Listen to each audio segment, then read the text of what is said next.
नमस्कार। हमने इससे पहले वाली जो क्लास में पढ़ा था स्ट्रक्चर ऑफ बैक्टीरिया के बारे में। ये बीएससी फर्स्ट ईयर का टॉपिक है, जिसमें इससे पहले हमने शेप्स ऑफ बैक्टीरिया या फिर मॉर्फोलॉजी ऑफ बैक्टीरिया के बारे में पढ़ा था। इस क्लास में हम लोग स्ट्रक्चर ऑफ बैक्टीरिया के बारे में पढ़ेंगे। तो अगर हम स्ट्रक्चर की बात करें तो जो बैक्टीरिया है उसका जो प्रोटोप्लाज्म है, यानी कि प्रोटोप्लाज्म और साइटोप्लाज्म में बेसिक पहले आपको डिफरेंस पता होना चाहिए कि जो प्रोटोप्लाज्म है उसका मतलब है साइटोप्लाज्म प्लस जो अंदर का जेनेटिक मटेरियल यानी कि न्यूक्लियस। न्यूक्लियस प्लस साइटोप्लाज्म होता है प्रोटोप्लाज्म।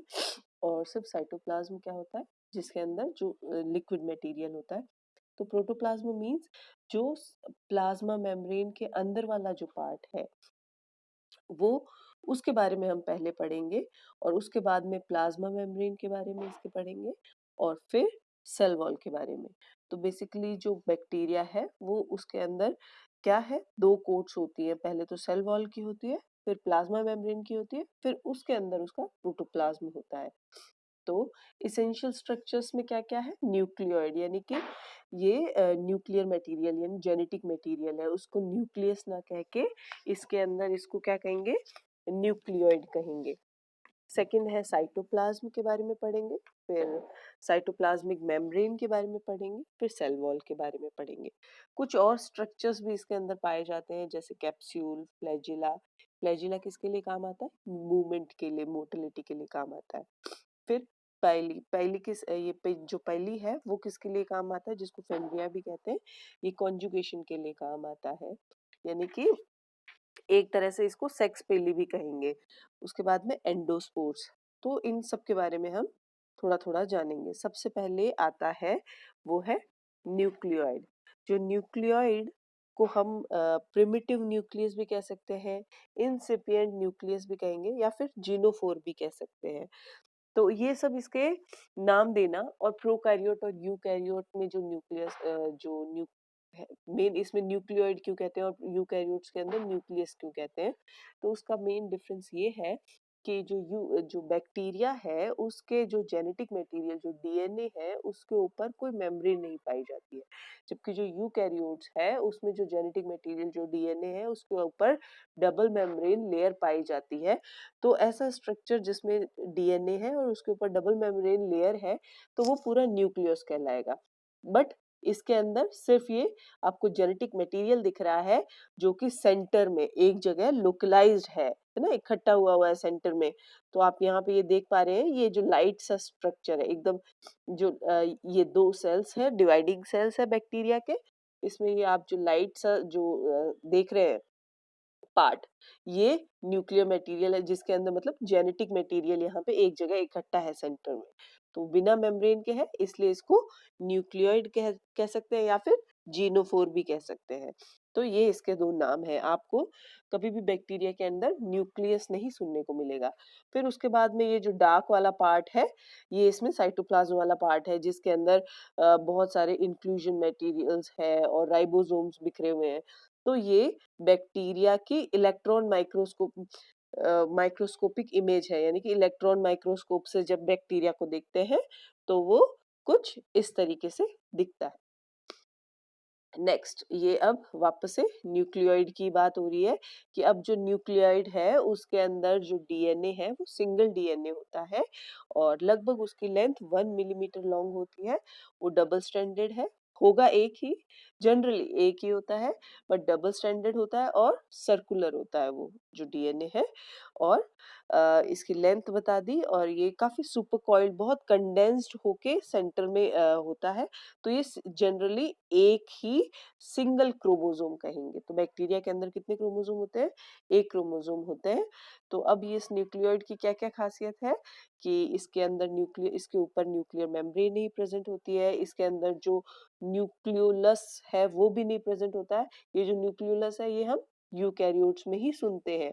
और जो ये इसका जो सेल का डिवीजन होता है वो नॉर्मल बाइनरी फिजन से होता है, जबकि जो यूकैरियोट्स वगैरह होते हैं उनमें मियोसिस, माइटोसिस, ये आपने पढ़ा था। तो ये एक बेसिक डिफरेंस हो गया। फिर उसके बाद में अब आते हैं हम साइटोप्लाज्म की बात करते हैं। उसमें जेनेटिक मटेरियल पढ़ लिया, हम सेंटर से स्टार्ट कर रहे हैं, सेंटर से लेके अब बाहर पेरीफेरी तक ऐसे पढ़ेंगे हम लोग ना। तो अब आता है साइटोप्लाज्म। जो साइटोप्लाज्म होता है बैक्टीरिया का, ये जेल जैसा सॉल्यूशन होता है, सॉफ्ट जेल जैसा होता है। इसके अंदर बहुत सारे ऑर्गेनिक और इनऑर्गेनिक सॉल्यूट्स प्रेजेंट होते हैं और बहुत सारे राइबोसोम्स होते हैं। तो राइबोसोम्स क्या होते हैं? राइबोसोम्स का मेन काम क्या होता है? प्रोटीन सिंथेसिस का काम होता है। कैसे प्रोटीन सिंथेसिस करते हैं? डीएनए से एमआरएनए बनता है, फिर एमआरएनए के ऊपर जो भी कोडिंग सीक्वेंस होते हैं, जो भी न्यूक्लियोटाइड सीक्वेंस होते हैं, तीन तीन को उनको सीक्वेंस को रीड करके अमीनो एसिड्स को अटैच करते हैं, है ना, और उससे प्रोटीन का फॉर्मेशन होता है। तो ये हम आगे थोड़ा सा आपको बताएंगे कि कैसे राइबोसोम से प्रोटीन बनते हैं। फिर साइटोप्लाज्म के अंदर राइबोसोम्स के साथ कुछ इंक्लूजन ग्रेन्यूल्स भी दिखाई देते हैं।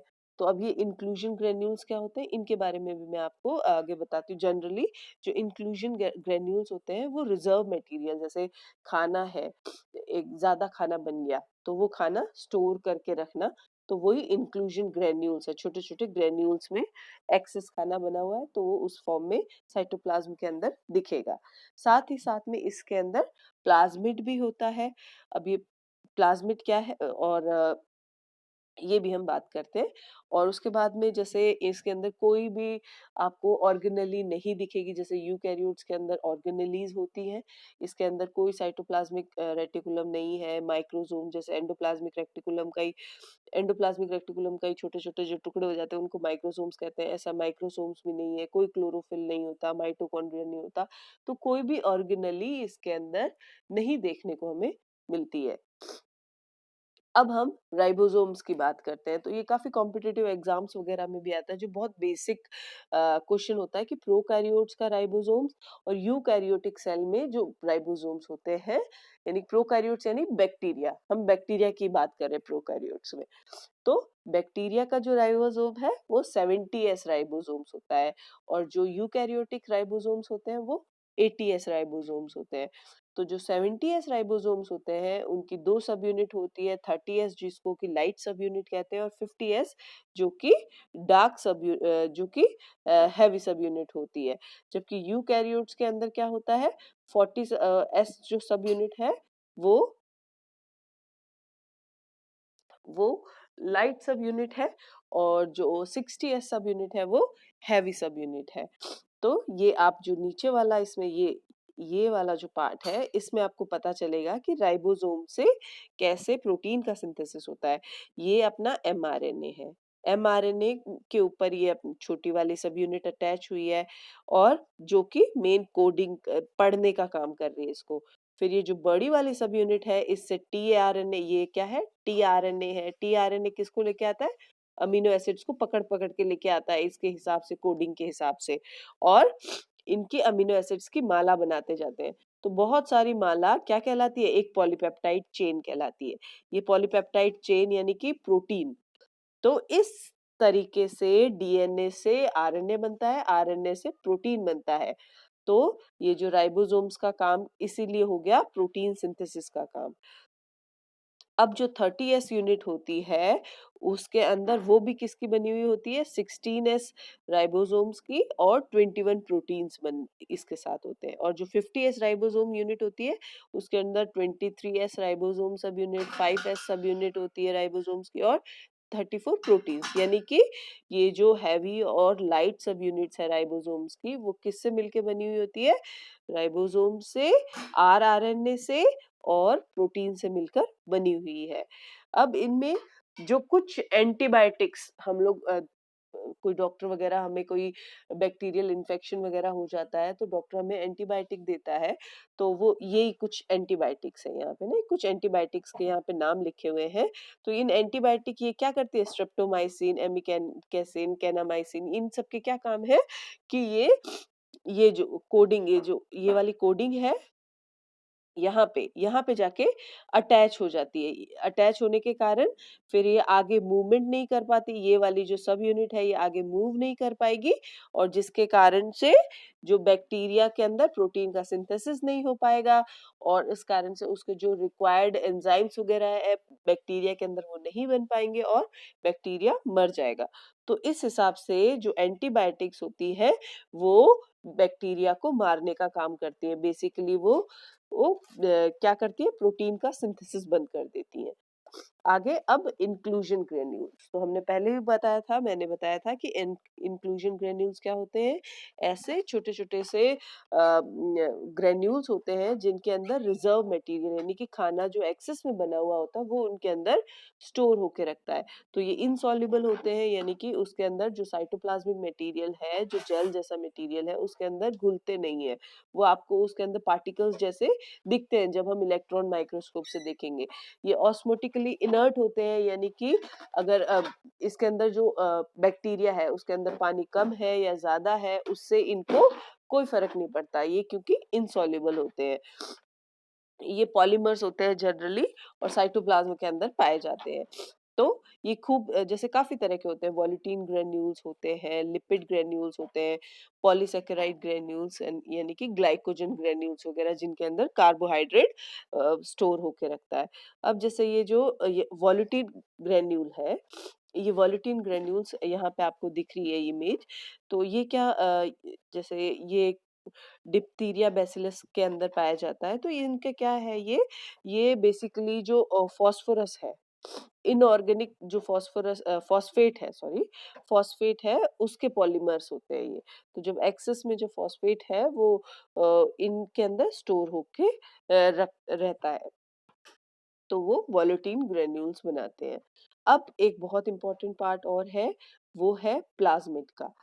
तो ये जो प्लाज्मिड है, जैसे यहाँ पे आप देख रहे हैं इस डायग्राम के अंदर देख रहे हैं कि एक तो जो मेन अपना बैक्टीरिया का क्रोमोसोम है ना, जिसको हमने क्या कहा था, न्यूक्लियोइड कहा था। और एक साथ साथ में आपको और डीएनए का सर्कुलर डीएनए आपको छोटा सा, बहुत छोटा सा दिखाई दे रहा है जिसको कहेंगे प्लाज्मिड कहेंगे।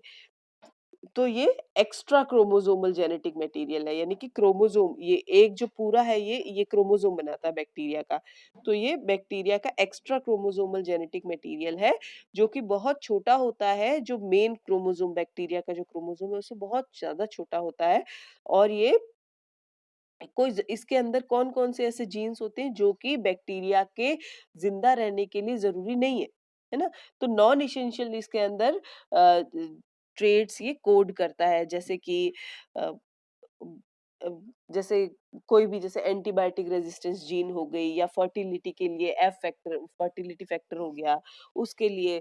तो ये इस टाइप से ये इनके ऊपर कोडिंग होता है। तो प्लाज्मिड सारों के अंदर नहीं होता, सारे बैक्टीरियाज के अंदर नहीं होता, ये जनरली प्रेजेंट होता है बट सबके अंदर प्रेजेंट नहीं होता। और ये बैक्टीरिया को जीने के लिए, सरवाइव करने के लिए जरूरी नहीं है। इसके बिना भी बैक्टीरिया जी सकता है क्योंकि जो इसेंशियल, जो जरूरी जीन्स है वो मेन जो बैक्टीरियल क्रोमोसोम है उसके अंदर प्रेजेंट होते हैं। ये जो मेन बैक्टीरियल क्रोमोसोम है उससे अ, अलग ही अपना इंडिपेंडेंटली रेप्लिकेट करता है। और अगर जब जैसे एक होता है एपिसोम, वर्ड यूज लेते हैं जब इसके साथ कभी कभी एक्सीडेंटली जो ये मेन क्रोमोसोम है, मेन क्रोमोसोम के साथ अगर ये प्लाज्मिड है वो भी अगर फ्यूज कर जाए, सपोज ये प्लाज्मिड है, ये ना, ये प्लाज्मिड भी अगर फ्यूज कर गया मेन क्रोमोसोम के अंदर, तो ये क्या बना देगा, एपिसोम बना देगा। तो इसको एपिसोम कहेंगे इस स्ट्रक्चर को। तो ये भी सर्कुलर होता है, डबल स्ट्रैंडेड डीएनए मॉलिक्यूल होता है। कभी कभी बहुत रेयरेस्ट केस है बोरिलिया के अंदर या स्ट्रेप्टोमाइसिस के अंदर जहां पे आपको लीनियर प्लाज्मिड देखने को मिलता है। अब बात करते हैं सेल मेम्ब्रेन की। तो जो बैक्टीरिया की सेल मेम्ब्रेन है वो नॉर्मल लिपोप्रोटीन्स की बनी हुई होती है, जो यूनिट मेम्ब्रेन है। तो इसमें ये यहाँ पे आप देख पा रहे हैं इलेक्ट्रॉन माइक्रोस्कोप से कि सेल वॉल के ये सेल वॉल है, सेल वॉल के जस्ट अंदर सेल मेम्ब्रेन देखने को मिल रही है ना। तो इसकी अब यहाँ पे देखा जाए तो ये कैसे है कि ये जो फॉस्फोलिपिड मॉलिक्यूल्स है, यूनिट मेम्ब्रेन मॉडल है, जैसा यूकैरियोट्स के अंदर होता है वैसा ही होता है कि जो बाहर वाला जो पार्ट है वो वाटर सॉल्युबल यानी कि हाइड्रोफिलिक पार्ट है, अंदर वाला हाइड्रोफोबिक पार्ट है। जो ये बाहर वाला है ये किससे, ग्लिसरॉल से और फॉस्फेट प्रोटीन से, फॉस्फेट पोर्शन है इसका, और अंदर वाला जो वाटर इनसॉल्युबल पार्ट है वो फैटी एसिड से बना हुआ होता है। ये ग्रीन वाला जो है ये जैसे इंट्रिंसिक प्रोटीन्स है, ये एक्सट्रिंसिक प्रोटीन है, बाहर की तरफ लगी हुई है, कुछ प्रोटीन्स पोर बना रहे हैं। तो ये सारा का सारा यूकैरियोट्स की जो सेल मेम्ब्रेन है वैसा ही स्ट्रक्चर है, बट एक जो बेसिक डिफरेंस है जो आपको याद रखना है वो ये है कि इसके अंदर स्टेरॉल्स नहीं पाए जाते हैं।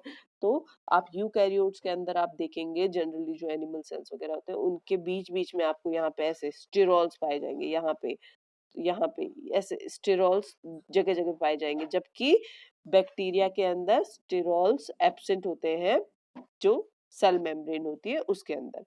अब इसका फंक्शन क्या है, ये सेलेक्टिवली परमिएबल होती है, ये तो ये कुछ ही सेलेक्टिवली परमिएबल होती है, यानी कि कुछ ही जो सॉल्यूट्स वगैरह होते हैं उनका उनका ट्रांसपोर्ट इसके द्वारा हो सकता है। इस इसमें ये एरोबिक जो स्पीसीज होती है बैक्टीरिया की उसके अंदर इलेक्ट्रॉन ट्रांसपोर्ट और ऑक्सीडेटिव फॉस्फोराइलेशन में भी इसका रोल होता है। जो हाइड्रोलिटिक एंजाइम्स होते हैं उनके एक्सक्रीशन यानी कि उनको बाहर निकालने में भी सेल मेम्ब्रेन का काम होता है ना। और इसके ऊपर बहुत सारे ऐसे एंजाइम्स होते हैं या ऐसे मॉलिक्यूल्स होते हैं जो कि डीएनए सेल में वॉल इनके पॉलीमर्स या फिर मेम्ब्रेन की जो लिपिड्स वगैरह होते हैं उनको बनाने में हेल्प करते हैं। इनके ऊपर ऐसे रिसेप्टर्स भी होते हैं और प्रोटीन्स भी होते हैं जो जो इनकी कीमोटैक्टिक मूवमेंट को यानी कि सेंसरी ऑर्गन्स इसके ऊपर लगे होते हैं, कीमोटैक्टिक मूवमेंट को रेगुलेट करते हैं, यानी कि केमिकल्स वगैरह है उनसे दूर भागना। तो ऐसी मूवमेंट्स को केमिकल्स को सेंस करके उनसे दूर भागने वाली मूवमेंट को कहेंगे कीमोटैक्टिक मूवमेंट। तो ये सारे जो सेंसर्स भी होते हैं वो भी इस सेल मेम्ब्रेन के ऊपर ही होते हैं। अब एक और जो सेल मेम्ब्रेन में ही स्ट्रक्चर आप सुनने को मिलेगा आपको बैक्टीरिया में वो है मीजोजोम्स। ये जो मीजोजोम्स होते हैं ये जनरली जो प्लाज्मा मेम्ब्रेन है उसके मिड पॉइंट के ऊपर होते हैं और ये बहुत ही सर्कुलर और कॉइल्ड बॉडीज होती हैं। तो इनको ये जैसे प्लाज्मा मेम्ब्रेन है अगर इनको स्ट्रेच करेंगे खींचेंगे तो ये मीजोजोम है वो डिसअपेयर हो जाएंगे। तो इसका क्या मतलब है कि जो प्लाज्मा मेम्ब्रेन वाला पार्ट है ये जो प्लाज्मा मेम्ब्रेन है ऐसे यही कॉइल्ड हो के क्या बना रहा है, मीजोजोम बना रहा है। तो प्लाज्मा मेम्ब्रेन ही जब बहुत ज्यादा एक्सेस एक तरह से धागा होता है ना इकट्ठा हो जाता है, तो सेम यही प्लाज्मा मेम्ब्रेन भी यहाँ पे एक साथ इकट्ठा हो गया है। तो इनफोल्डिंग ऑफ प्लाज्मा मेम्ब्रेन है मीजोजोम्स, है ना। ये तो इनके मेन जो फंक्शन है उसका फंक्शन क्या है कि जो डीएनए है उसको बराबर हिस्सों में यानी कि दो नए सेल्स में बराबर बांटने का। और सेकंड इनका है कि इन काम है माइटोकॉन्ड्रिया के एनालॉग यानी कि माइटोकॉन्ड्रिया जैसा ही इनका काम है। क्यों, क्योंकि इनके ऊपर रेस्पिरेटरी जो एंजाइम्स होते हैं जैसे कि ऑक्सीडेज हो गया, डिहाइड्रोजिनेज हो गया, जो कि रेस्पिरेशन में हेल्प करते हैं, वो इसके ऊपर पाए जाते हैं। तो इसीलिए मीजोजोम्स को क्या कहेंगे, माइटोकॉन्ड्रिया ऑफ बैक्टीरियल सेल या फिर कॉन्ड्रियोइड्स कहेंगे। तो ये इंपॉर्टेंट पॉइंट है, ये आपके पिछले से पिछले साल आया भी था क्वेश्चन कि मीजोजोम्स के फंक्शन क्या होते हैं। तो क्या फंक्शन होता है, एक फंक्शन है कि ये जो डीएनए है उसका प्रॉपर दो जो नए सेल्स है उनके अंदर पार्टीशन करता है, उनको उनके अंदर इनको बांटता है। और सेकंड इसका काम है एनालॉगस माइटोकॉन्ड्रिया, जो यूकैरियोट्स का माइटोकॉन्ड्रिया होता है उसके जैसा ही काम, यानी कि रेस्पिरेशन में हेल्पफुल होता है। ठीक है, स्ट्रक्चर इसका माइटोकॉन्ड्रिया जैसा नहीं है, वो आपको मैंने बताया कि प्लाज्मा मेम्ब्रेन ही फोल्ड हो के बनाता है, बट इसके ऊपर क्योंकि रेस्पिरेटरी एंजाइम्स पाए जाते हैं तो इसीलिए ये माइटोकॉन्ड्रिया का काम करता है। तो ये है कि कैसे मीजोजोम्स है वो जो डीएनए है उसको इक्वली दो सेल्स के अंदर कैसे बांटता है।